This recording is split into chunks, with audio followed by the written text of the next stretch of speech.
I arrived at my childhood home after a 6-hour flight, my arms loaded with carefully wrapped presents, and my heart full of hope. The house was dark. No Christmas lights. No welcoming porch light. Just silence and emptiness, greeting me instead of the warm family reunion I had imagined. I used my old key, calling out as I stepped inside. Nobody answered. The kitchen was spotless, unlike my parents' usual holiday baking chaos. On the table sat a hastily written note. Patricia, we used your Christmas money for Jake's bail. He needed it more than you. Back in a few days. Mom and Dad. $3,000. Gone. Just like that. I stood there in the cold, dark house, and instead of crying, I laughed. A bitter, hollow sound that echoed through the empty rooms. I took photos of the empty house, and the note then booked a hotel. 3 days later, my phone rang. It was my parents, their voices trembling with fear. I'm Patricia Walker, 30 years old, a senior software engineer at a major tech company in Seattle. I grew up in Millfield, Indiana, population 4,873.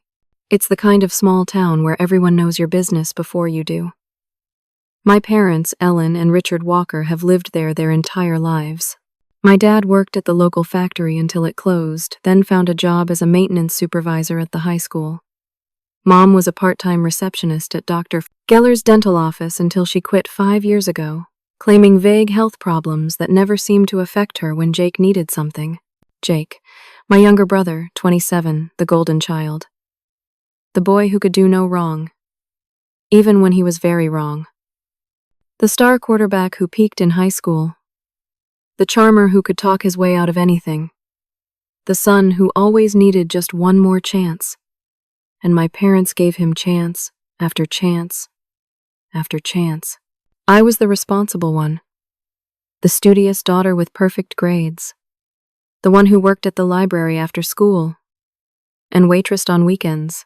The one who got a full academic scholarship to college, but still worked 2 part-time jobs to cover living expenses because college is a luxury. Patricia and Jake needs new football equipment. The one who never caused trouble, never asked for much, and somehow always ended up with less. When I was 12, I saved for 6 months to buy a bicycle. Jake crashed it 2 days after I brought it home. Bent the frame beyond repair. My parents said I should have shared better. When I was 16, I made the state science competition finals. No one came to watch me win second place because Jake had a regular season football game the same day. When I graduated summa cum laude from college, my parents arrived 2 hours late because Jake had gotten into some kind of trouble again. The pattern was always the same. Despite all this, I built a life for myself. I landed an entry-level programming job right out of college and worked my way up. Last month, I was promoted to senior software engineer with a substantial salary increase. My colleagues took me out to celebrate. My parents didn't pick up when I called to share the news. Still, I sent money home regularly. $200 a month, sometimes more. Mom always had some crisis. The furnace broke, the roof was leaking, Dad needed dental work. I believed them because that's what good daughters do. They trust their parents. This Christmas was going to be different. I'd finally saved enough to buy my own condo in Seattle. But before I did, I wanted to help my parents pay off their mortgage. $3,000 in cash, my gift to them. I imagined their faces when I handed them the envelope. Maybe this grand gesture would finally make them see me. I didn't tell them I was coming. I wanted it to be a surprise. Some surprise it turned out to be. The morning after discovering the empty house, I went to Millfield Diner for breakfast, more out of habit than hunger. The place hadn't changed in 15 years. Same cracked vinyl booths. Same faded pictures of local sports teams. Same smell of coffee and bacon. Patricia Walker as I live and breathe. Nancy, the owner, rushed over to hug me. Her hair had more gray than I remembered, but her smile was just as warm. Your parents didn't say you were coming to town. It was supposed to be a surprise, I said, sliding into a booth. Nancy's face fell slightly. Oh, honey. Bad timing, I guess. What do you mean? She hesitated. Well, with Jake's situation and all, I sipped the coffee she poured me. What situation exactly? Nancy looked confused. The DUI. The accident. He ran his truck into the Petersons' fence last week. Third offense. So they actually held him this time. Your parents were beside themselves. I nodded, slowly processing. They left me a note saying they used my Christmas money for his bail. Nancy's eyes widened. Christmas money? Honey, they told everyone they had to take out a second mortgage last month for your dad's heart medication. My cup froze halfway to my lips. What heart medication? Dad has a heart condition. Now Nancy looked uncomfortable. That's what they've been saying. They've been borrowing money all over town. Even got Reverend Phillips to take up a special collection at church. She lowered her voice.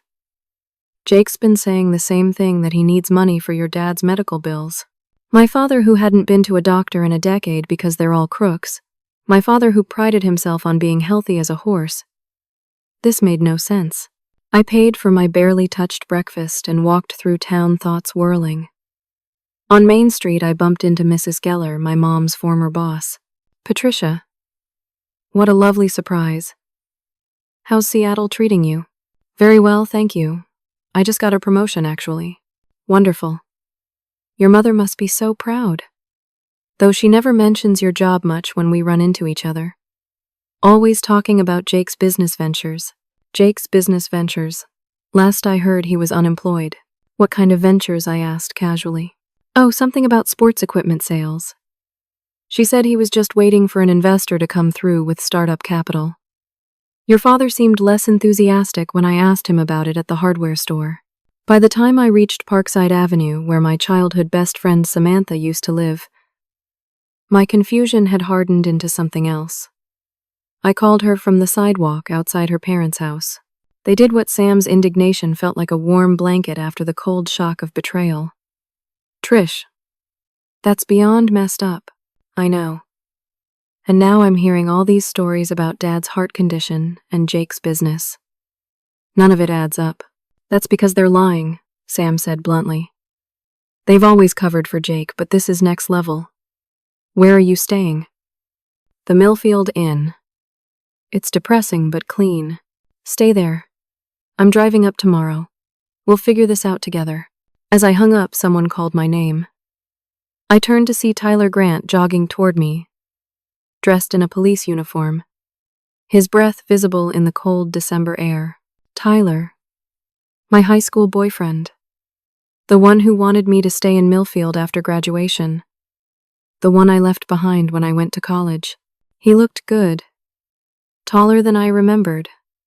Shoulders, broader face, more defined. But his smile was the same. Thought that was you, he said. Welcome back, stranger. Thanks. You're an officer now. He nodded, adjusting his belt. Made detective last year, actually. Small town, so it's mostly stolen bikes and mailbox baseball. But it's a living. He studied my face. You okay? You look like I just found out my family's been lying to me for years, I suggested. His expression shifted. Jake, how'd you guess? Tyler sighed, glancing around. Let's grab coffee. There are some things you should know. At the coffee shop, Tyler told me about Jake's extensive record: 3 DUIs, multiple property damage incidents, petty theft, public intoxication, even suspected drug dealing, though nothing had stuck. Your parents always bail him out, make excuses, refuse to let him face consequences, Tyler said. The judge went easy on him the first 2 times because your dad was his kid's maintenance supervisor at school. But this 3rd DUI is serious, Patricia. He could do jail time. They used the money I brought to bail him out, I said. Money I thought was going to help them with their mortgage. Tyler looked uncomfortable. Patricia, your parents refinanced their house 2 years ago. The payment is less than $600 a month. Your dad brags about it at the American Legion. The pieces were starting to form a picture I didn't want to see. That evening, alone in my hotel room, I made a decision. I wouldn't confront them yet. I'd enjoy my Christmas vacation, just not with them. I posted a picture on social media of my hotel room, decorated with the small travel Christmas tree I bought at the drugstore. Sometimes the best gift is peace and quiet, I wrote. I added a picture of my dinner. Takeout from the nicest restaurant in Millfield. Treating myself this holiday season. The next day, I returned to my parents' house when I knew they wouldn't be home.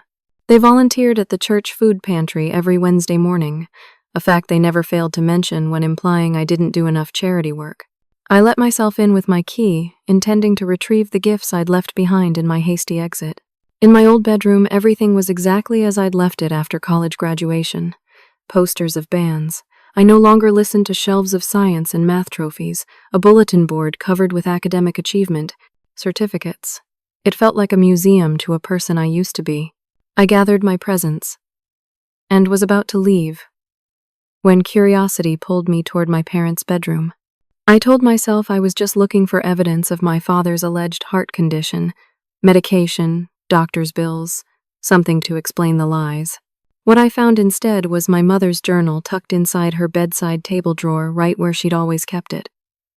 I hesitated only a moment before opening it. Page after page confirmed what I was beginning to suspect. Mom writing about how they'd used the money I sent for November's emergency furnace repair to buy Jake a new phone after he lost his third one this year. Dad insisting they tell me they needed help with property taxes, when really they were paying off Jake's credit card debt. Calculations showing how much they could reasonably ask from me each month without raising suspicion. And most disturbingly, a detailed plan to approach me about co-signing for a loan for home repairs that would actually fund Jake's latest business idea, a sports bar he wanted to open despite his drinking problem. The final entry was from just 4 days ago. Patricia sent her Christmas card with a note saying she has a special surprise. Hopefully it's a big check. Jake needs $3,000 for bail and we're tapped out. Richard says it's wrong to use her money again. But what choice do we have? Jake can't go to jail. He's too sensitive. Patricia is strong. She always lands on her feet. I photographed every page with shaking hands, replaced the journal exactly as I'd found it, and left with my gifts. And something else. Certainty. This wasn't a misunderstanding. This wasn't a one-time emergency. This was a pattern of deliberate deception, and I had been funding it for years. The twist of the knife. They saw my generosity not as kindness, but as a weakness to exploit. And Jake's problems. They weren't just enabling them. They were actively making them worse. I drove back to the hotel in a daze, pulled into the parking lot, and sat there as snow began to fall. For the first time since finding that note, I cried. Not for the money. I could earn more.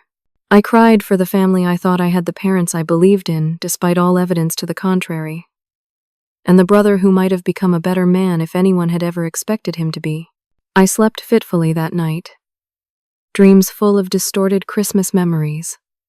Morning brought a text from Samantha stuck in Chicago. Flights canceled due to snow. Will call when I land. Perfect. Even my best friend couldn't reach me now. I forced myself to shower and dress. No point wallowing. I'd take myself out for breakfast, then figure out when I could get a flight back to Seattle. Clearly this family Christmas was a bust. The hotel lobby television was tuned to the local news. Something about a fundraiser for a family in need. I glanced up from my phone and froze. There on the screen were my parents standing beside the pastor of their church, accepting a giant check for $5,000 for urgent medical expenses. The Walker family has been a pillar of our community for decades, the pastor was saying.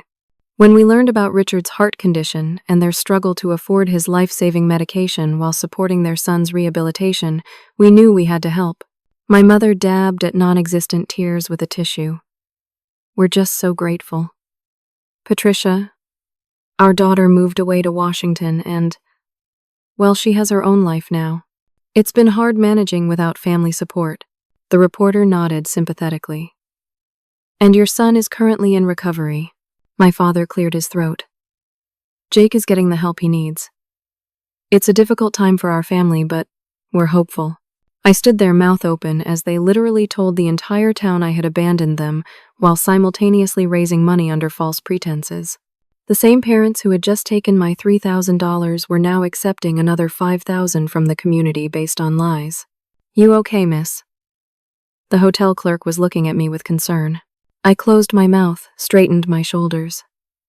"Actually, no. I need to make some inquiries around town. Can I keep my room for a few more days?" The small-town grapevine proved useful. By lunchtime, I had visited the church office, the pharmacy where my father definitely wasn't picking up any heart medication, and the high school where Dad's co-workers were surprised to hear about his condition given that he'd just participated in the faculty versus seniors basketball game last week. At the courthouse, I ran into Tyler again. "Official business?" he asked. Noticing my determined expression. "Just curious about public records," I said casually. "Like, say, bail amounts for third offense DUIs in this county." Tyler's eyebrows rose. "Typically between $1,000 and $1,500 depending on circumstances." "Why?" I showed him the note from my parents. "They took $3,000 from me for Jake's bail." "Where did the rest go?" Tyler looked uncomfortable. "Patricia, there's something else. Jake didn't just hit a fence. He crashed into the Petersons' garage, with their teenage daughter's car inside it. The car's totaled. Insurance won't cover all of it because he was driving under influence. The Petersons aren't pressing charges for the property damage, because your parents promised to pay for everything." "How much are we talking?" "Around $10,000 all told." He hesitated. "There's more. This wasn't just alcohol. Jake tested positive for cocaine." I felt like I'd been slapped. "Cocaine? Since when does Jake do drugs?" "It's been circulating around town for a while now. Small amounts mostly at parties, but Jake's name comes up a lot." Tyler lowered his voice. "There's a detective from the county drug task force asking questions about suppliers. Nothing concrete yet, but I'd be careful about getting financially entangled with your brother right now." As if I needed another reason. I was so lost in thought that I almost walked straight past Miller's pharmacy without noticing old Mrs. Wilson coming out. She had been our next-door neighbor my entire childhood. "Patricia, what a surprise. Your mother said you weren't coming home for Christmas." "Of course she did. Change of plans," I said, helping her with her shopping bags. "How have you been, Mrs. Wilson?" "Oh, getting by. These old bones aren't what they used to be." She patted my hand. "I'm sorry about your situation, dear." "My situation?" "Your mother mentioned you're having some difficulties out west. Something about losing your job. She's been so worried about you." I nearly dropped her bags. "Losing my job, Mrs. Wilson, I just got promoted. I'm doing very well in Seattle." She looked confused. "But your mother told the bridge club you were too ashamed to come home because you couldn't afford it. That's why they've been sending you money despite their own troubles." The audacity was breathtaking. "Mrs. Wilson, I've been sending them money. Every month for years." The confusion on her face deepened. "That can't be right. Ellen is always talking about how they support you financially. And with Jake doing so well with his business, they're stretched thin." "What business exactly?" "Some kind of sports consulting. Very successful, according to your mother. Just bought a new truck, too." "A new truck?" Jake had a new truck that he crashed while high on cocaine. A truck potentially purchased with my money. Or the community's donations. Or both. I helped Mrs. Wilson to her car, mind racing. How deep did this deception go? How many people had they lied to? Back at the hotel, I called the one person who might have unfiltered information. My cousin Lisa, who lived in the next town over, and had never gotten along with my parents. "About time you figured it out," she said after I explained the situation. "They've been playing this game for years. Aunt Ellen tells everyone you're struggling while they support you, then turns around and tells you they're struggling while you support them. Meanwhile, Jake's living like a king." "What do you mean?" "He has a condo in Riverdale. The nice part overlooking the water.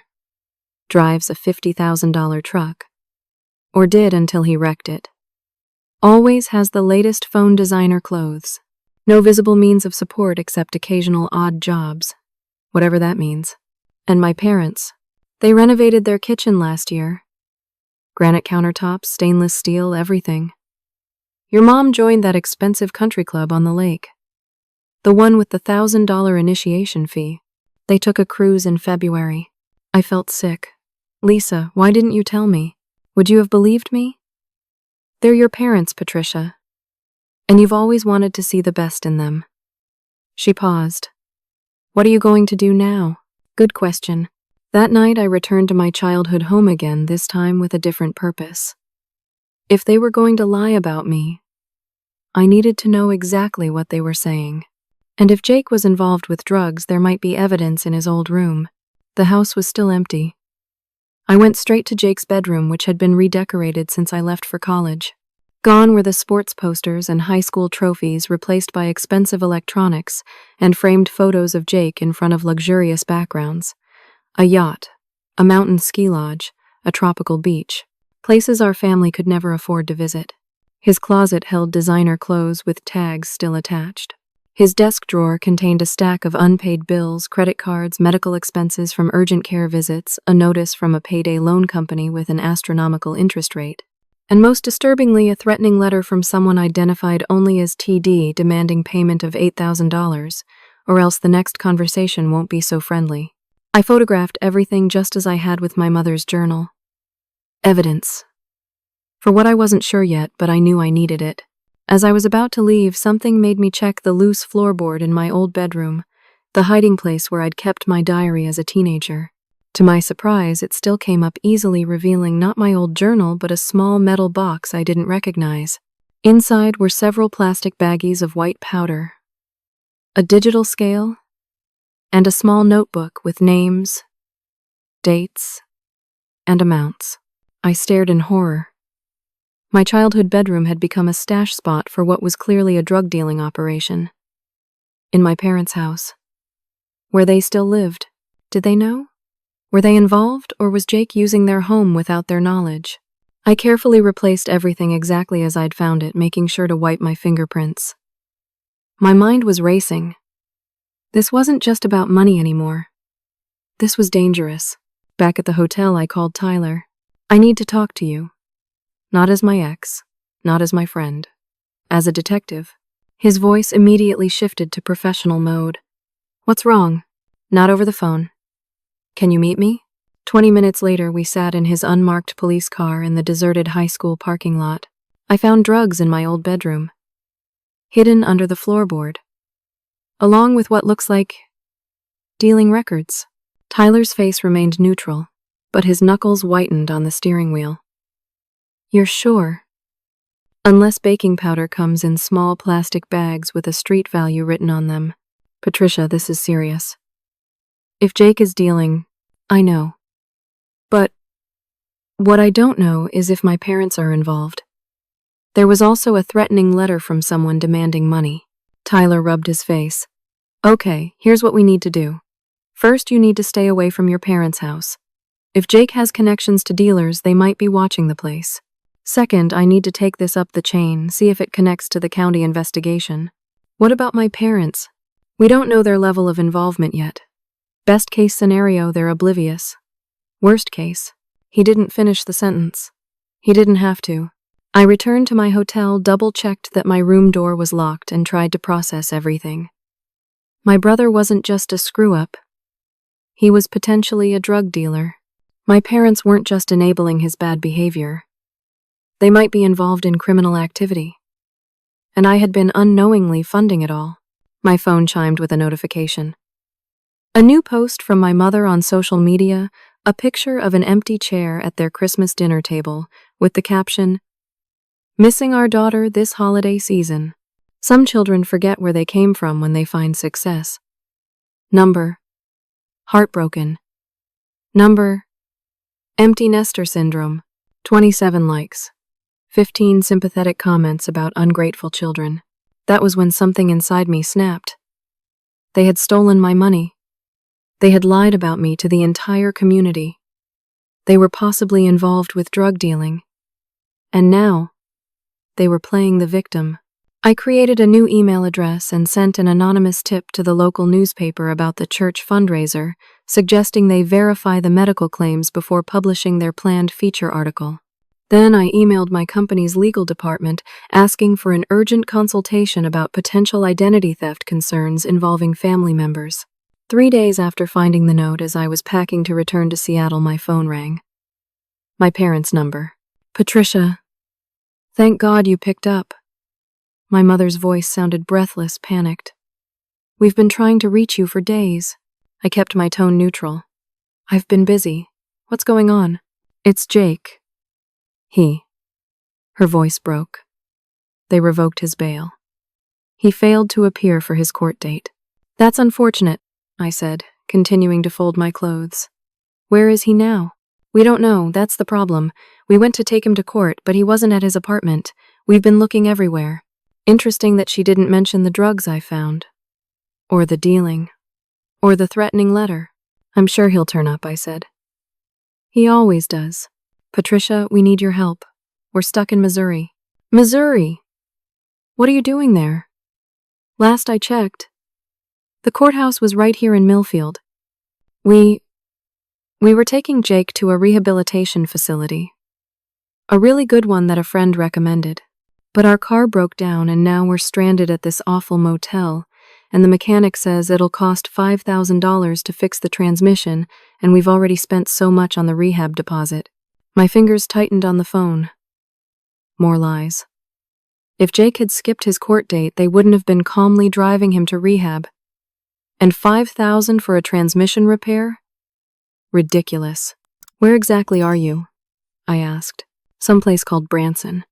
The car place is highway robbery, but we don't have a choice." "Patricia, I hate to ask, but we need money. We've used all our credit cards, and with your father's medical condition. The heart problem that doesn't exist, I thought, but didn't say." "I'll have to check my accounts," I said instead. "Things are tight right now. But you just got that big promotion. Surely you have something set aside for emergencies." So they did notice my news when I called. They just didn't care to acknowledge it. "Like I said, I'll check. Where should I send it if I can help?" Mom gave me the name of a Western Union location in Branson, Missouri. I made non-committal noises, promised to see what I could do, and hung up. Immediately, I opened my laptop and traced the location they'd called from using a technique I'd learned in a cybersecurity workshop. The call hadn't come from a mechanic's shop or a roadside motel. It had originated from the Golden Palace Casino Hotel in Branson, Missouri, a rehabilitation facility. Right. I checked my bank accounts next. Something I should have done sooner. There it was. An attempted access to my savings account from an IP address I didn't recognize timestamped yesterday evening. The attempt had failed because I had two-factor authentication enabled, but someone had my account number and password. Someone like my parents who might have found them written in a notebook in my old bedroom, where I'd foolishly left some personal information during my last visit home. This was getting worse by the minute. I called the bank, reported the unauthorized access attempt, and changed all my passwords. Then I called my credit card companies and placed fraud alerts on my accounts. Finally, I called Tyler. They just called me asking for $5,000 for a car repair in Missouri. But they're actually at a casino hotel. Tyler was silent for a moment. "Patricia, the county drug task force made an arrest last night. Small-time dealer named Tony DeMarco. Goes by TD. The same initials as on the threatening letter. Is he talking?" "Not much, but he did mention that one of his distributors skipped town owing him money. A distributor who drives a red pickup truck, like the one Jake had crashed. My parents claimed they were taking Jake to rehab, but I think they're helping him hide from this Tony person, and possibly from the court, since they mentioned his bail was revoked." "That tracks," Tyler said. "There's a bench warrant out for Jake's arrest now. If your parents are helping him evade arrest, that's aiding and abetting." I closed my eyes trying to process this. What should I do? Don't send them money. Don't get involved. Let me handle the legal side. You should probably get back to Seattle where you're safe. But I couldn't just walk away. These were my parents, flawed as they were. And this was my brother who, despite everything I had once loved. More importantly, I needed answers. I needed to understand how we had come to this point. I'm going to Missouri, I said. Patricia, no. That's a terrible idea. I'll be careful. I just need to see for myself what's happening. After hanging up on Tyler's objections, I changed my flight reservation from Seattle to St. Louis, rented a car, and drove the 3 hours to Branson. I checked into a hotel across the street from the Golden Palace Casino, where I could monitor the entrance without being seen. Sure enough, within an hour I spotted my father leaving the casino and walking to a liquor store. He returned with 2 brown paper bags, then disappeared back inside. No sign of a broken-down car. No sign of distress. Just a man on a liquor run. I waited until nightfall, then crossed the street and entered the casino. The noise and lights were overwhelming. Slot machines, dinging cards, shuffling voices raised in excitement or disappointment. I pulled my hat lower and moved through the crowd searching. I found my mother at a slot machine, cigarette dangling from her lips. Despite having quit for her health 10 years ago, mechanically pressing buttons as coins occasionally clattered into the tray. She looked older than I remembered, tired around the eyes. My father was at a blackjack table nearby, drink in hand expression, intent as the dealer flipped cards. No sign of Jake. I watched them for almost an hour. They didn't look like worried parents of a fugitive son. They looked like people on vacation, albeit a tense one. End quote. Unquote. End quote. Every so often my father would check his phone, frown, then return to his game. I was about to leave when my mother hit some kind of jackpot on her machine. Lights flashed, sounds blared, and casino staff converged to congratulate her. $2,000 according to the display. She was beaming as they handed her a slip to cash in. $2,000 while begging me for $5,000 for a non-existent car repair? I'd seen enough. Back in my hotel room, I called the front desk of the Golden Palace and asked to be connected to the Walker's room, claiming to be Jake's friend. Checking on his parents, I said to the clerk, "One moment. Ah, yes. Room 415. But our records show they've extended their stay through the weekend." The gentleman said something about waiting for a money transfer. My money transfer, which wasn't coming. I tried one more avenue of investigation before making my decision. I called the rehabilitation facility nearest to Branson. There was only one within a 100-mile radius, and asked if they had a patient named Jake Walker, or if the Walkers had put down a deposit for him. "I'm sorry, but we can't release patient information," the receptionist said. "I understand. I'm his sister, and I'm trying to send money to cover his treatment. I just need to know if he's registered there." One moment. I heard keyboard clicks. "We don't have anyone by that name currently registered or on our waiting list. And we don't accept deposits to hold places. Payment is due upon admission." Another lie confirmed. I made one final call to Lisa. "Can you check on the house? See if there's any activity there." 2 hours later, she called back. "Place is dark, but Jake's new girlfriend is living there. Redhead named Crystal. Works at that bar on Highway 12. She says Jake and your parents went on a business trip, and she's house-sitting." Did she say anything else? Just that they're expected back next week and that Jake left her some merchandise to sell while he's gone. Merchandise. The drugs in my old bedroom, most likely. Everything fell into place. Jake had skipped bail after his 3rd DUI, possibly because the police were closing in on his drug dealing. My parents weren't just enabling him. They were actively helping him evade the law. They had lied about the rehab, lied about the car, lied about needing money for repairs. They were hiding out in a casino gambling with whatever cash they had left, waiting for my money to arrive so they could. What? Keep running. Set Jake up somewhere new. And they were using a young woman, this Crystal person, to continue Jake's drug business while he was gone. The realization hit me like a physical blow. These weren't the parents who had raised me. Or maybe they were. And I just hadn't seen them clearly until now. Either way, I knew what I had to do. The next morning, I returned to Millfield and went straight to my parents' house. This time, I wasn't sneaking in. I was conducting a formal investigation. Armed with the key they never asked me to return, and the confidence that came from finally seeing the truth, I walked in the front door at 10 a.m. A young woman with flaming red hair and too much eyeliner was eating cereal on the couch, watching cartoons in her pajamas. She jumped when I entered, spilling milk down her front. "Who are you?" she demanded. "Patricia Walker. This is my parents' house. And you must be Crystal." Her eyes widened. "Jake's sister, the rich one from California, Seattle. And I'm not rich." I set my purse down deliberately. "I understand you're selling merchandise for my brother." She immediately became defensive. "I don't know what you're talking about. Let's not play games. I know about the drugs under the floorboard in my old bedroom. I know Jake skipped bail. I know my parents are hiding out in Missouri pretending their car broke down." Crystal's face went through a series of expressions. Surprise, fear, calculation, and finally a kind of grudging respect. "You're smarter than they said." "What did they say?" "That you're a stuck-up princess who thinks she's better than everyone. That you abandoned your family but still try to control them with money." She shrugged. "Jake says you're a sucker." The words stung, but I didn't let it show. "Where is Jake right now, the truth?" Crystal hesitated, then sighed. "I honestly don't know. He was supposed to call me yesterday but didn't. Your parents were taking him somewhere safe away from TD. That guy's bad news. The drug supplier he owes money to."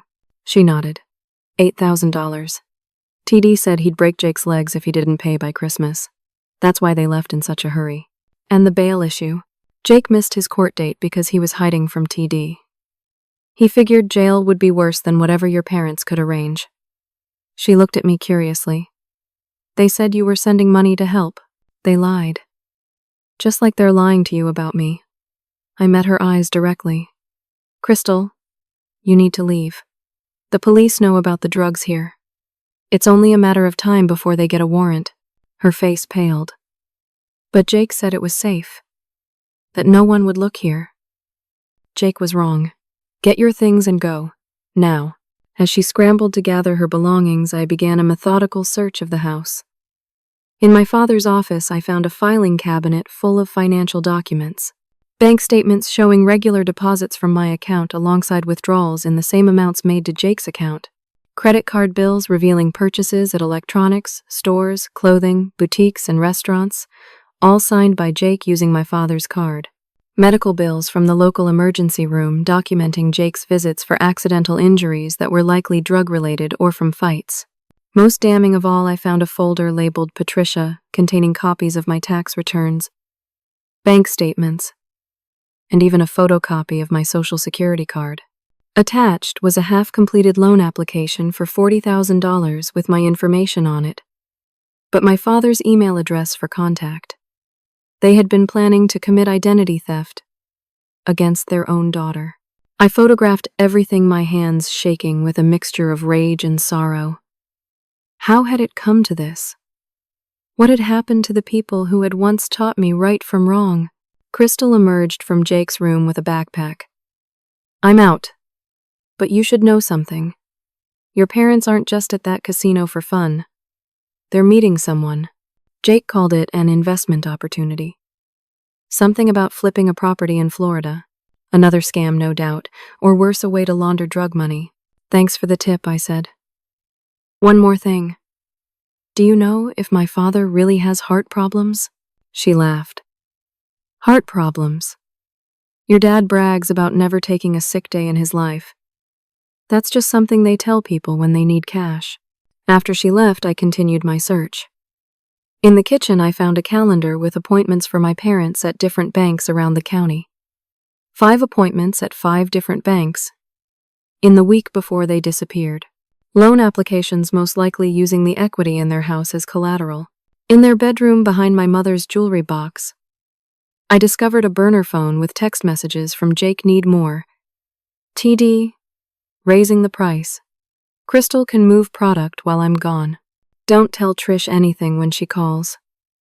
My childhood nickname used in the context of their criminal planning. The final piece of evidence was in the garage. a stack of boxes labeled Patricia's college stuff.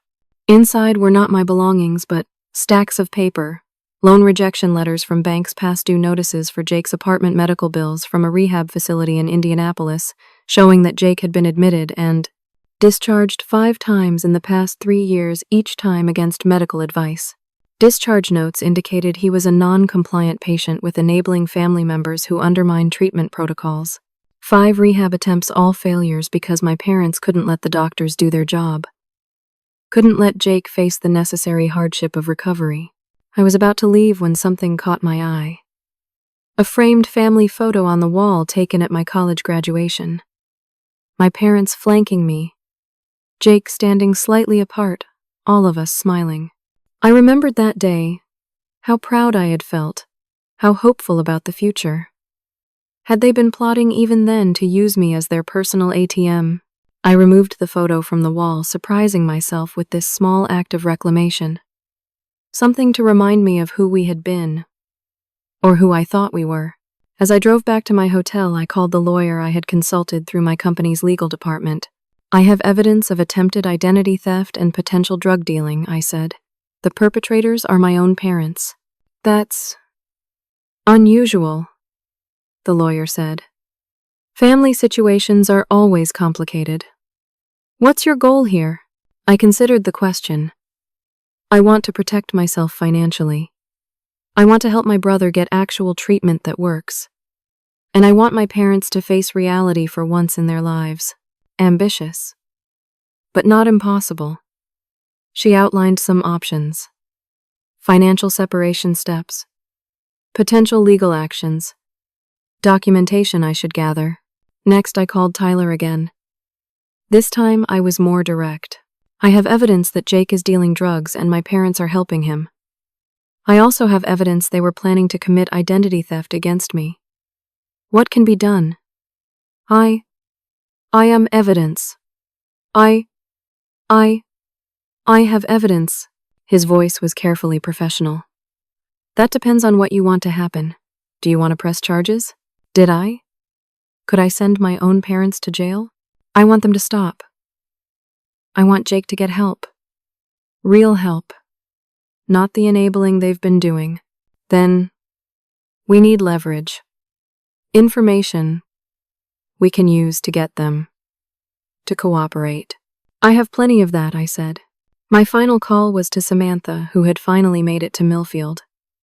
I need your help with something. Something big.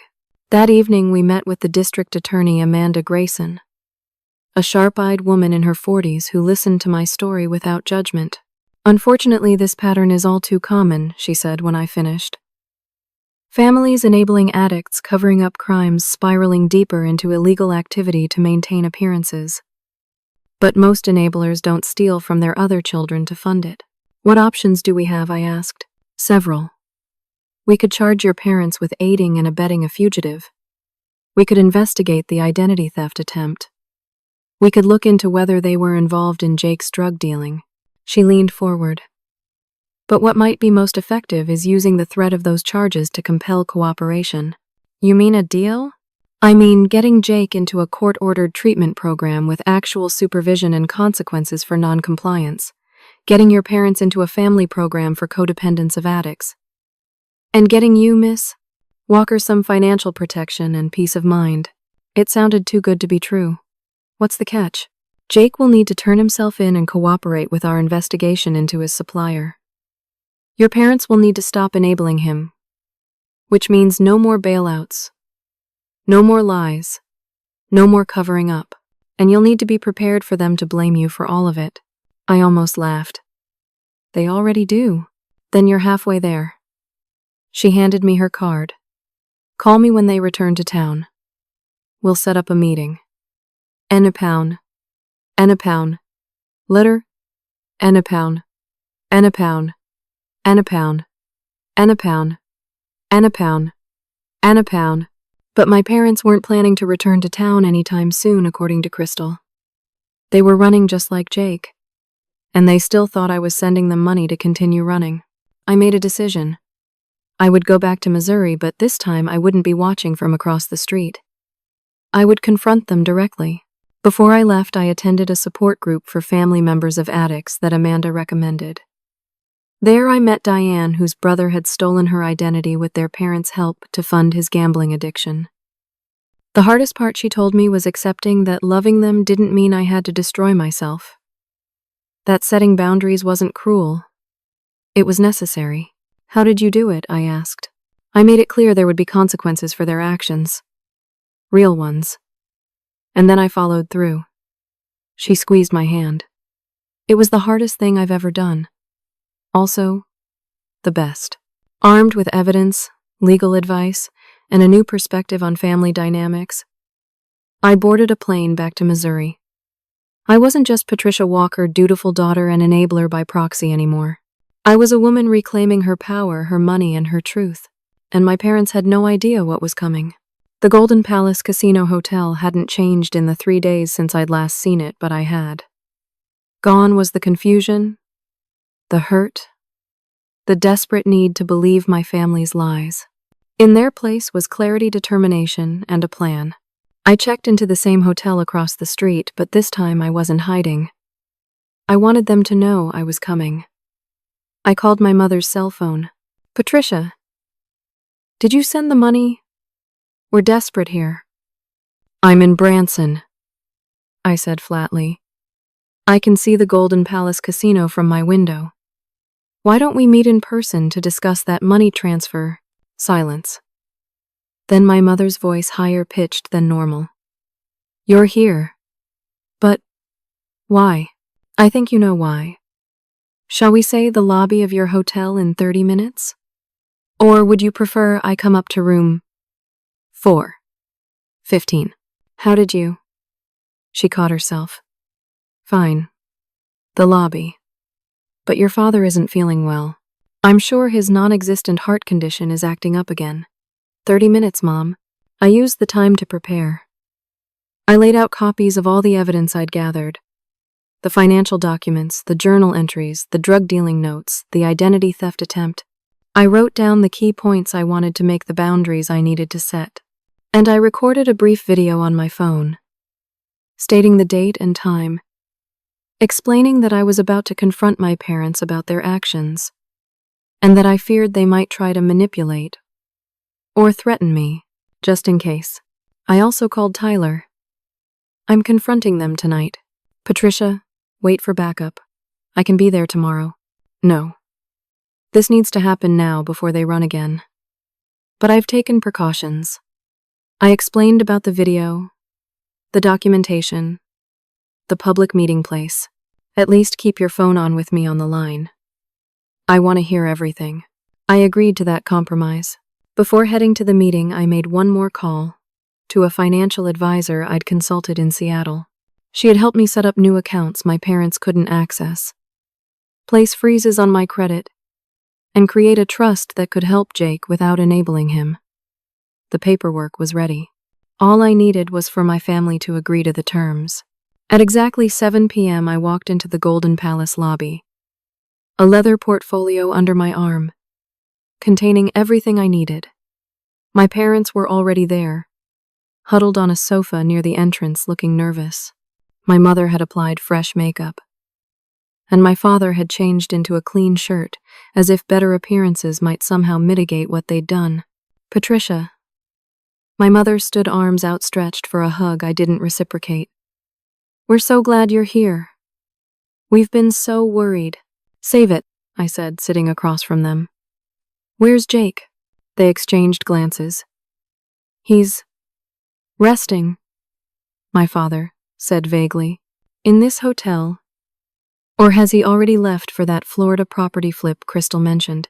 Their eyes widened at Crystal's name. You've been talking to Crystal? My mother's voice had an edge of panic. I've been talking to a lot of people. The district attorney, for instance. And my lawyer. And the rehab facility you claim to have taken Jake, to which has no record of him ever being registered there. My father's face flushed red. Now wait just a minute. No, you wait. I opened the portfolio and placed the first document on the coffee table between us. This is a copy of my mother's journal, where she details how you've been systematically stealing the money I sent to help you. This one I placed another document down. Shows the identity theft you were planning using my personal information. And this, a third document, is Jake's drug dealing records, which I found hidden in my old bedroom. My mother's hand flew to her mouth. My father's face drained of color. I don't know what you think you found, but, he started. Dad, stop lying. It's over. I looked him directly in the eyes. I know everything. About the fake heart condition. About the community fundraiser. About how you've been telling the town I abandoned you while simultaneously telling me you needed money for emergencies that never happened. I know about Jake's drug dealing. I know about TD and the $8,000 Jake owes him. I know about the 5 rehab attempts that failed because you pulled him out early. I know you're not stranded here. You're hiding out using my money to gamble while waiting for Jake to set up his next scam. Tears welled in my mother's eyes. It's not what you think. We were just trying to help Jake. He's sensitive. He can't handle consequences because you've never made him face any. I interrupted. And now he's a 30-year-old drug dealer who skips bail and owes money to dangerous people. That's not helping him, Mom. That's destroying him. My father's expression hardened. You've always been jealous of the attention we give Jake. Now you're trying to turn us against him when he needs us most. I had expected this deflection, but it still hurt. This isn't about jealousy. This is about theft, fraud, and enabling criminal behavior. And it stops now. I placed the final document on the table. These are your options. Option 1. You come clean. Return to Millfield with me tomorrow. Jake turns himself in and cooperates with the investigation into his supplier. He enters a court-ordered treatment program. You both attend family therapy and stop enabling his addiction. I've set up a trust that will help with legitimate expenses. Real medical needs. Real home repairs. But it will be managed by a third party who will verify everything. You'll have no direct access to my money ever again. My mother was openly crying now. And option 2, she whispered. I press charges for identity theft. File a police report about the drugs in your house and provide evidence that you're helping a fugitive evade arrest. You lose your home, your reputation, and possibly your freedom. You wouldn't, my father growled. We're your parents. Parents don't steal from their children. Parents don't lie to the entire town about their daughter. Parents don't help one child become a drug dealer while exploiting the other. My voice was steady despite the emotion churning inside me. I've supported you for years. I've overlooked the favoritism, the manipulation, the lies. But I won't be your ATM anymore, and I won't watch you destroy Jake and yourselves. My mother grabbed my hand. Patricia, please. We were desperate. Jake was in trouble. Jake has been in trouble for years because you bail him out instead of helping him change. I extracted my hand from hers. I'm offering real help now.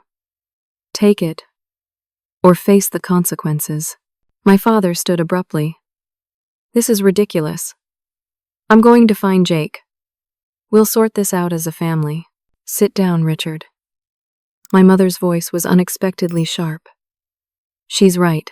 My father froze, staring at her in disbelief. She's right, my mother repeated, wiping her tears. Look at us. Hiding in a casino, lying to our daughter, using church money for gambling. What have we become?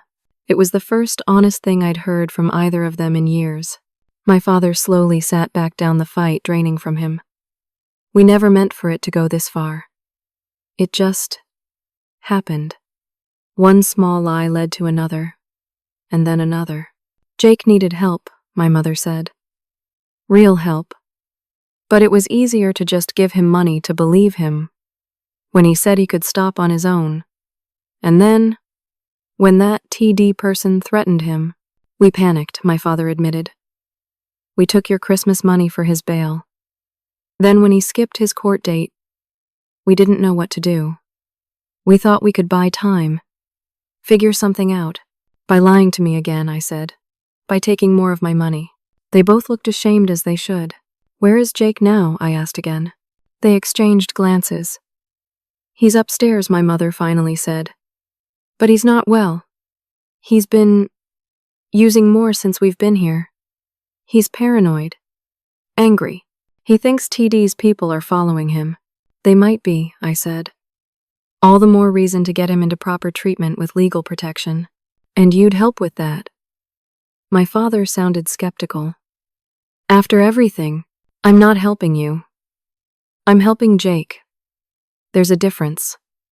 I gathered my documents. I've booked 3 tickets back to Millfield tomorrow morning. Jake will turn himself in with the understanding that he's cooperating and seeking treatment. You two will stop lying, stop enabling, and start dealing with reality. Those are my terms.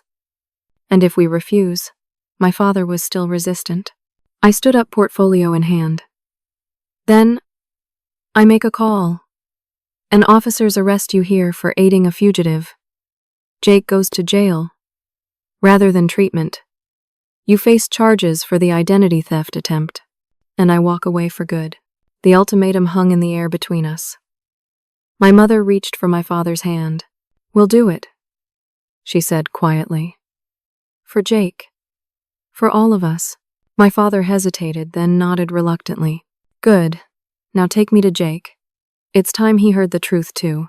Room 415 was larger than I expected. A suite with a separate bedroom. The main area was littered with fast food wrappers, empty liquor bottles, and overflowing ashtrays. The television blared a sports channel no one was watching.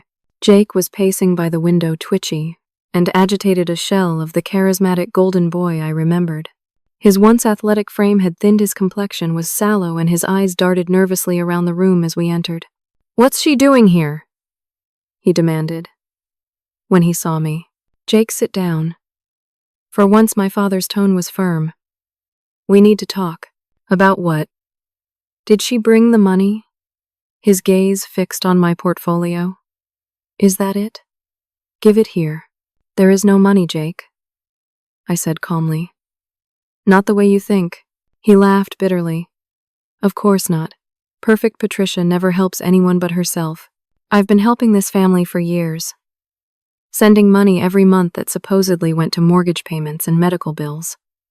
Except there were no medical bills, and the mortgage wasn't in trouble." Jake looked confused, glancing at our parents. "What's she talking about?" My mother sank onto the couch suddenly, looking every one of her 62 years. "We told Patricia we needed money for the house for your father's health.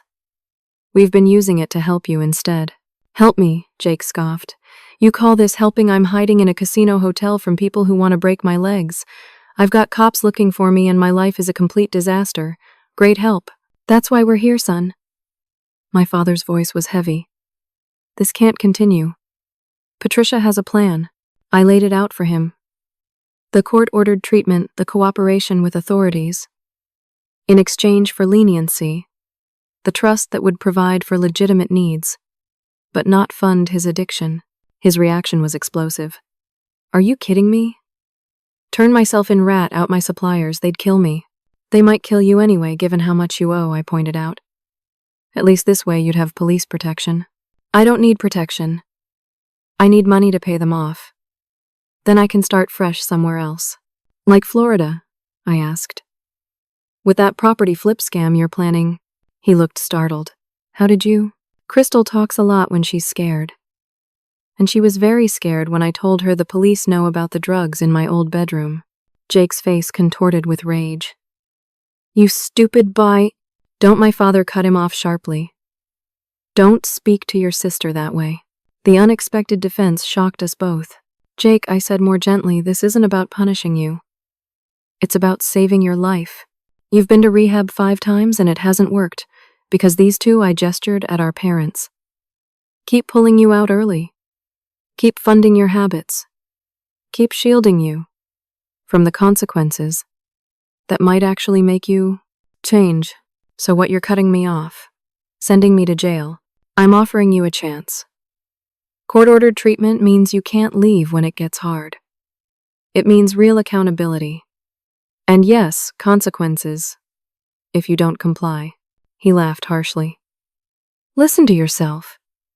You sound like those counselors all high and mighty. You have no idea what it's like to be me. No, I don't. Just like you have no idea what it's like to be me. Working multiple jobs through college, supporting our parents financially for years, only to discover it was all going to fund your lifestyle while you dealt drugs out of my childhood bedroom. That silenced him. For the first time, he looked almost ashamed. The district attorney is willing to work with you if you cooperate, I continued. But this is a one-time offer. Tomorrow morning, we fly back to Millfield. You turn yourself in, you enter treatment, or I walk away from all of you and let the legal system take its course. She means it, Jake, my mother said quietly. And she's right. We've been making things worse for you. For everyone. Jake turned to the window, hands clenching and unclenching at his sides. I can't go to jail. I can't. It would only be temporary until the treatment program placement is arranged, I said. And with your cooperation, the DA is willing to recommend probation rather than prison time for the drug charges. He was quiet for a long moment, then asked in a small voice. I hadn't heard since he was a child. What if I fail again? What if I can't stay clean? The vulnerability in his question cracked something in me. Despite everything, he was still my brother.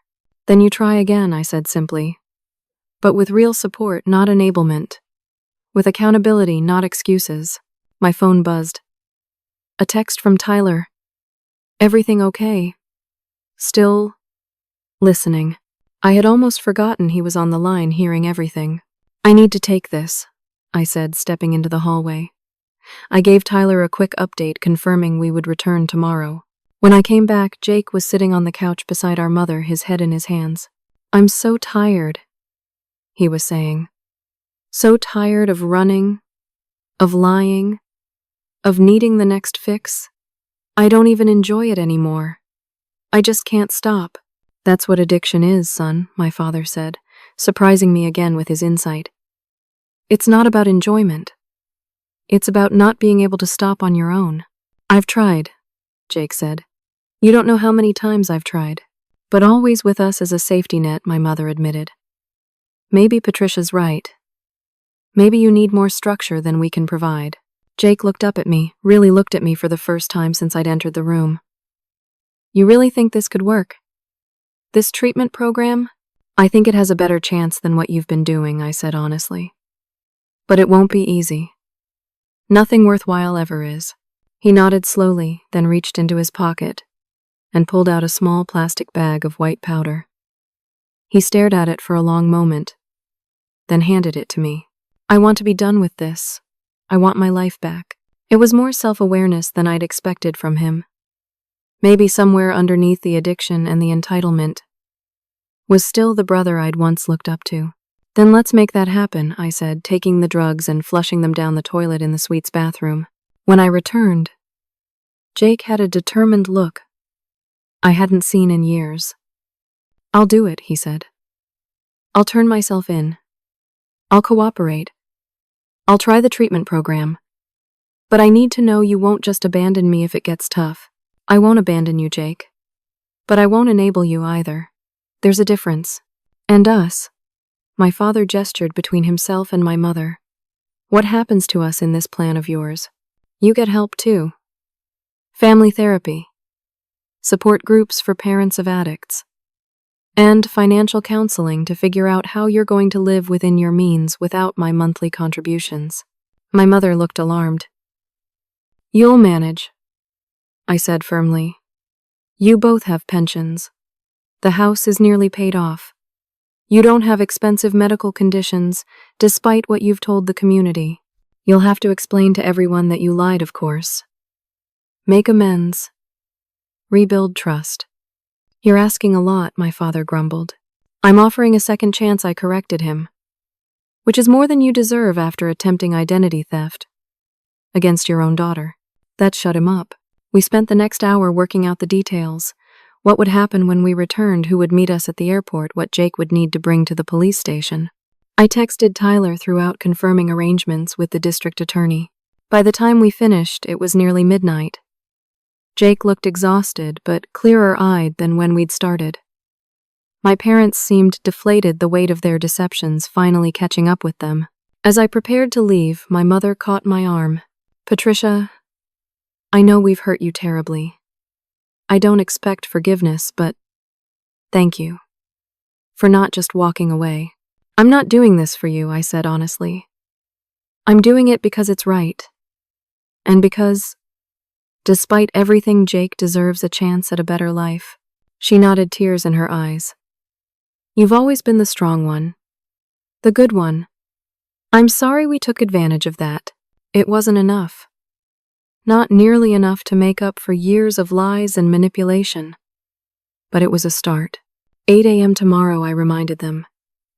"Be ready. A.m. tomorrow." As I walked back to my hotel, I felt lighter than I had in days. Not because everything was fixed. It wasn't, not by a long shot. But because for the first time in years, we were dealing with the truth. No more lies, no more pretending, no more enabling. Tyler called as I entered my room. "You did good," he said. "Real good." Not many people would have the courage to confront their family like that. "I had no choice," I said, sinking onto the bed. "It was this or watch them destroy themselves and drag me down with them. There's always a choice. You made the right one." He paused. "For what it's worth, I'm proud of you." Coming from Tyler, who had known me since we were kids, it meant something. "Thanks for everything. See you tomorrow. We'll be waiting at the airport." I hung up and looked at the family photo I'd taken from my parents' wall, now sitting on my nightstand. 4 smiling faces hiding so many secrets. Maybe someday we'd take another photo together, one without lies behind the smiles. It wasn't the Christmas I'd planned. Not even close. But as I drifted off to sleep, I realized it was the Christmas my family needed. 6 months later, I stood on the deck of my new lake house, watching the sunset paint the water gold and crimson. It wasn't a mansion. Just a modest 2-bedroom cottage on a small lake about 40 miles from Millfield. But it was mine. A place of peace after the storm. A new beginning. The past 6 months had been challenging, to say the least. Jake had kept his word, turning himself in and cooperating with the investigation that eventually led to the arrest of several local drug dealers, including the mysterious TD, Tony DeMarco, who had been supplying cocaine to half the county. As promised, the district attorney had recommended probation rather than prison time, with the condition that Jake complete an intensive 18-month rehabilitation program. This time, without our parents pulling him out early, he was making real progress. 4 months clean and counting. My parents' journey had been rockier. The public revelation of their deceptions had been humiliating for them. The church had demanded repayment of the fundraiser money. Friends had distanced themselves. The community's trust had been shattered, but slowly, painfully, they were rebuilding. Weekly therapy sessions, a support group for parents of addicts, financial counseling to adjust to life without my monthly checks. My father had even taken a part-time job at the hardware store to supplement their pension, while my mother volunteered at the local animal shelter. Actual volunteering, not the performative charity they'd once used to boost their image. The trust I'd established was working as intended. A third-party administrator verified all requests for assistance, ensuring the money went only to legitimate needs. My father's actual medical checkups, his blood pressure was high, though nowhere near the crisis they'd invented. Necessary home repairs. Jake's treatment costs not covered by insurance. No more blank checks. No more unquestioned emergencies. As for me, I was finding my own balance. I had returned to Seattle after the confrontation, throwing myself into work, while processing everything through sessions with a therapist who specialized in family trauma. Last month, I had taken a leap, accepting a remote position that allowed me to split my time between Seattle and this little lake house. Close enough to maintain appropriate involvement in my family's recovery, but far enough to preserve my independence and peace of mind. The sound of tires on gravel announced visitors. I turned to see Tyler's police cruiser coming up the driveway. He was off duty, bringing Jake for his approved weekend pass from the treatment facility, his first in 4 months, a reward for consistent progress. I watched them emerge from the car, struck by the changes in my brother. He had gained weight, healthy weight, that filled out his once gaunt face. His movements were steadier, his smile more genuine when he spotted me on the deck. He still had a long way to go, but the difference between this Jake and the desperate, paranoid man in that hotel room was striking. "Nice place, sis," he called, as he climbed the steps to join me. "Thanks. Want the tour?" "Definitely." As we walked through the small house, Jake seemed genuinely interested, asking questions about when I'd bought it, how often I stayed here versus Seattle, what the neighbors were like. "It's quiet," I told him. "That's what I love most." After everything, I needed quiet. He nodded, understanding in his eyes. "I get that now. The rehab center has this garden where we can sit and just be. I used to hate silence. Now I need it." In the kitchen, he spotted the framed family photo I'd taken from our parents' house. "You kept it," he said, surprised. "To remind me of how screwed up we were, of the fact that we were a family once. And maybe we can be again. Just differently." He picked up the frame, studying it. "I was high in this picture. At your college graduation. Did you know?" I hadn't, but somehow wasn't surprised. No, I was high at most family events. It was the only way I could deal with. He trailed off. "With what?" He set the photo down carefully. "With feeling like I'd never measure up to you." That caught me off guard. "What?" "But they always favored you. They babied me, protected me. But deep down I knew they respected you more. You were the success story they bragged about when they thought I couldn't hear. If only Jake could be more like Patricia. It made me resent you even while I was taking advantage of you. It was a perspective I'd never considered.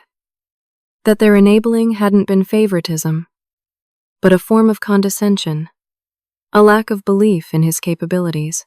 "I'm sorry," I said. "I never saw it that way." He shrugged. "How could you? I didn't see it clearly myself until rehab. Lot of therapy, lot of journaling, lot of hard truths." He looked directly at me.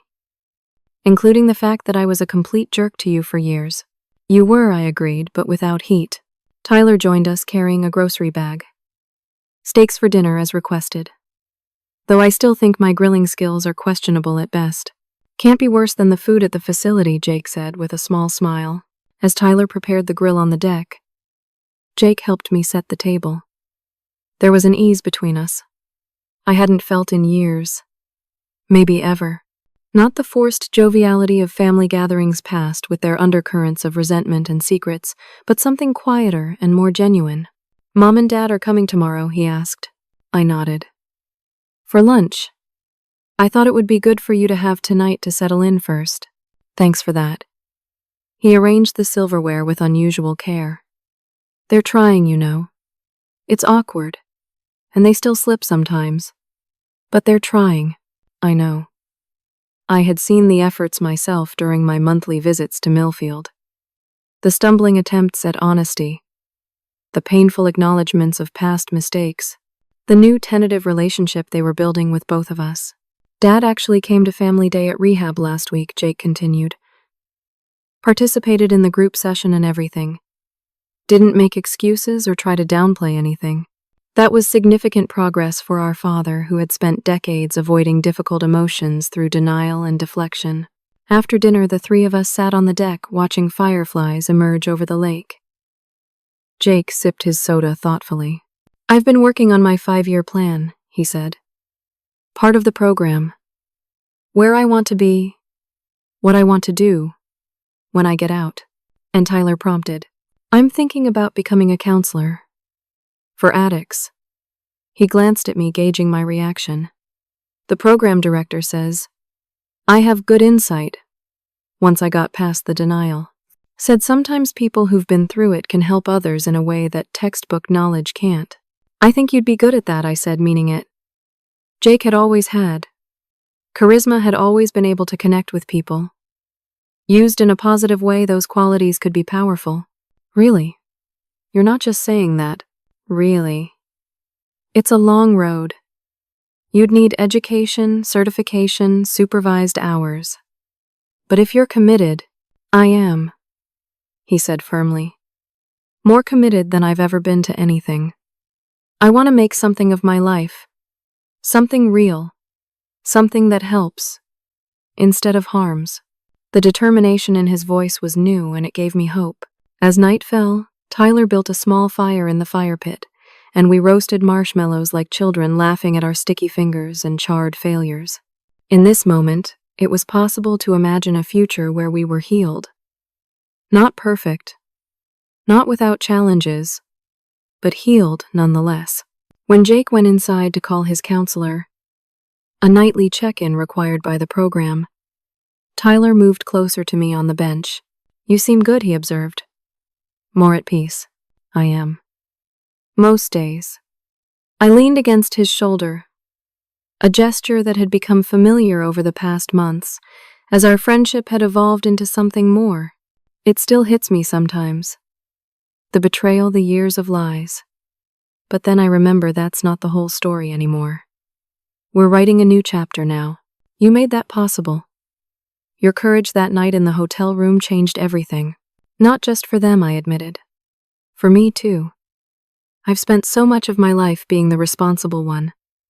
The fixer. The provider. Learning to set boundaries to help without enabling. It's changed how I see myself. Tyler's arm slipped around my waist. And how do you see yourself now? As someone who deserves her own life. Her own happiness. I turned to face him. Someone who might be ready for a relationship that isn't one-sided. His smile was worth every difficult moment of the past 6 months. I like the sound of that. The next day, my parents arrived precisely at noon, bearing a homemade pie and nervous smiles. My mother hugged me briefly, still uncertain of her welcome, despite my assurances. My father shook hands with Tyler and clapped Jake awkwardly on the shoulder, his version of affection. The place looks wonderful, Patricia, my mother said, looking around. So peaceful.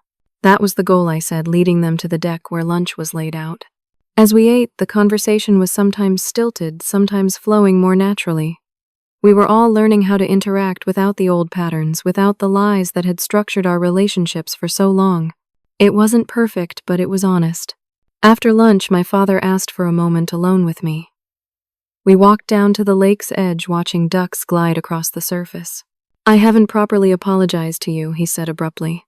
Not really. Not for everything. Dad, you don't have to. I do.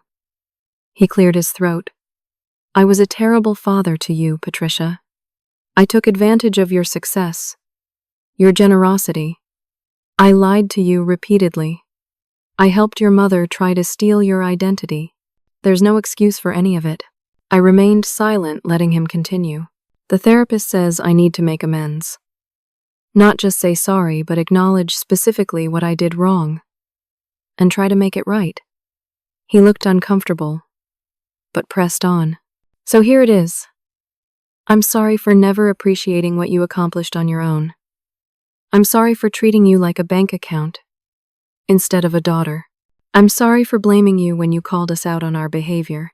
And I'm trying to make it right by supporting Jake's recovery the right way this time, by being honest with you and everyone else, and by learning to stand on my own 2 feet financially. It wasn't eloquent, but it was sincere. Perhaps the most sincere thing he'd ever said to me. Thank you, I said simply. That means a lot. Do you think? He hesitated. Do you think you'll ever be able to forgive us? I considered the question carefully. I think forgiveness is a process, not an event. I'm working on it. Some days I'm closer than others. He nodded, accepting this limited hope. That's fair. More than fair, considering. When we rejoined the others, my mother was showing Jake and Tyler photo albums she'd brought, old pictures of family vacations, school events, moments I'd almost forgotten. Remember this trip to the lake, she asked, pointing to a faded photograph of 10-year-old me and 7-year-old Jake on a dock, very similar to the one outside my window now. You were so determined to catch a fish bigger than your brothers. And I did, I recalled with a smile, though Dad had to help me reel it in. You never did like asking for help, my father observed as he sat down. Even then, I'm learning, I said, meeting Tyler's eyes briefly. We all are. As the afternoon waned, something like tentative peace settled over us. Not the false harmony of our past built on secrets and enabling, but something more authentic. A family acknowledging its brokenness, while carefully, cautiously beginning to heal. When it was time for them to leave, my mother hugged me again, longer this time. Thank you for not giving up on us, she whispered. We didn't deserve a second chance. Maybe none of us deserve second chances, I replied. But sometimes we get them anyway. That evening, after Tyler had taken Jake back to the treatment facility, I sat alone on my deck, watching stars emerge over the lake. The path forward wasn't clear or easy. There would be setbacks. Jake might relapse. My parents might fall back into old patterns. I might struggle to maintain the boundaries I'd worked so hard to establish. Recovery, I was learning, wasn't linear for anyone involved, but for the first time in years we were moving in the right direction. The truth had been painful, but it had also been freeing. The empty house, the cruel note, the desperate call, all of it had led to this moment of possibility. This chance to rebuild something healthier from the ashes of what we'd been. My phone chimed with a text from Jake. Made it back safely. Thank you for this weekend. It meant more than you know. I smiled as I typed my reply. Anytime, little brother. One day at a time. One day at a time. It was the mantra they taught at Jake's treatment center. A reminder to focus on the present moment, rather than becoming overwhelmed by the past or future. It was good advice for all of us. Tonight, in this moment, watching the moon rise over my lake, I felt something I hadn't expected when I first found that note on my parents' kitchen table 6 months ago: hope. Not naive optimism that everything would be magically fixed, but a grounded hope rooted in the hard work we'd all done, the difficult truths we'd faced, and the genuine desire to create something better. The house my parents had left dark and empty at Christmas was now full of light, not because they had changed, but because I had. I had found my voice, my boundaries, my strength. I had learned that true love sometimes means saying no, setting limits, demanding accountability. And in doing so, I had given my entire family the gift of reality.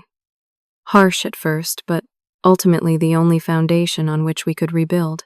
As the first star appeared in the darkening sky, I made a silent wish, not for perfection, but for continuation, for the courage to keep walking this path of truth, even when it was difficult, for the wisdom to help without harming, for the strength to love my family without losing myself. Some wishes I was beginning to believe really do come true. Not through magic or miracles, but through determination, honesty, and the daily choice to do better than we did yesterday. Have you ever had to make a difficult choice to help someone you love even when they couldn't see it was for their own good? Sometimes the hardest part of caring for others is knowing when to set boundaries. If this story resonated with you, please leave a comment sharing your experience. Don't forget to like this video if you found value in it. Subscribe for more stories about family challenges and personal growth, and share with someone who might be struggling with similar issues. Thank you for listening to my story, and remember that sometimes the most loving thing we can do is stand firm in our truth even when it's difficult.